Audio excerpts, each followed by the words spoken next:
What's up guys, it's Daveincid.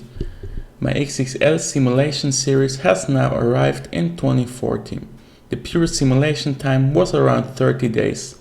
The save game is now over 2 GB big and still runs like on the first day, just slower.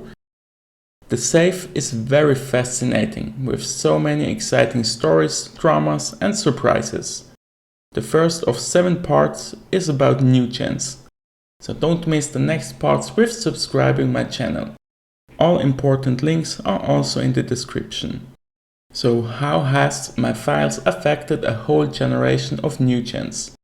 Was the extreme drop in values too much? Or is the distribution of nationalities realistic? Here we go. At the start of the game there are a total of 335,701 players. To get a better overview, the numbers for the current ability and potential ability have been broken down by age. Maximum age of 18, 25, 30 and all together. This gives me a better overview of how the numbers are developing. Very important, many always concentrate on the potential ability. From my point of view, however, the focus must be on the current ability. There are always lost wonder kids. But if they all max out their potential, we would have like 20 Messis and 20 Ronaldos today. However, the potential ability is also very important. The numbers are as follows in 2020. There are over 200,000 players with a PA over 60, 160,000 over 80, 85 over 100, 25 over 120, 140 PAs 3,924, 477 are 160, 180 are 42 and 190 are 5. If you compare this with the year 2040, you will notice that the numbers with my files under a PA of 140 are lower, up to 30%. However, if you look at the max age of 18, the numbers are almost identical. The numbers also are very similar up to the age of 25. So it works extremely well from the PA side. If we now move to the current ability, it really shows very good why a lowering of the national youth rating, which affects the potential ability, is so important. The current ability at the max age of 18 is almost the same, but it increases extremely quickly. So NEWGENS are developing too well too soon. If they now have a higher potential ability, then in a few years you will have 20 Messis and Ronaldos. The sweet spot is at the max age of 30.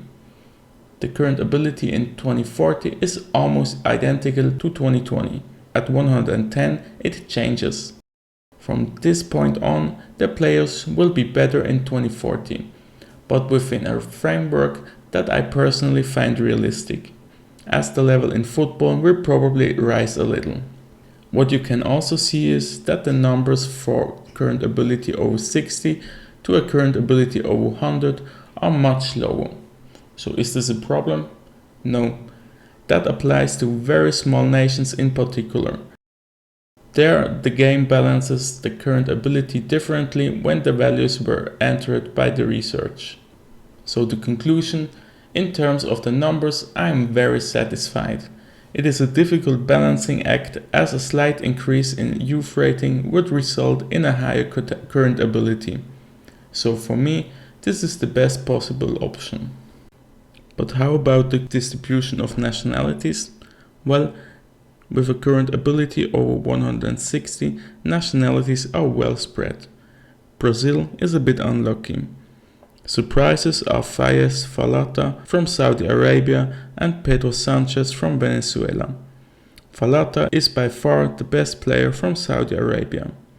Next one is Saud Al-Mutairi with a current ability of 159. This reminds me somehow to Mo Salah and Mo El Neni from Egypt. Pedro Sanchez is the same, and there isn't any player who will be there to replace him yet for Venezuela. In this list you might miss Germany and Brazil. They both have still a lot of players with a current ability of 160 or more. This is just coincidence and varies from save to save. I've been asked several times why especially some African nations' values are lower as you might think. Short answer, dual nationalities. As in real life, very often African players are born in nations like in France, England, Belgium, etc. So they have a dual nationality. Those players are calculated with the youth rating in that nation, so they still get a lot of talented players, which sometimes represent their home country and sometimes they don't. Let's check some examples like Ghana, Cameroon or Nigeria. As you can see, a lot of them play for England, France, Belgium or even Spain. But there are still enough players available to represent their home country. This is of course balanced for all nations and levels, from Antigua to Zimbabwe. If you liked my work, just ignore the quality of my videos, subscribe to my channel and leave a like. If you want to support my work and get some benefits, Patreon is the place to be. Thank you so much for watching and see you in the next episode. Cheers, Daveincid.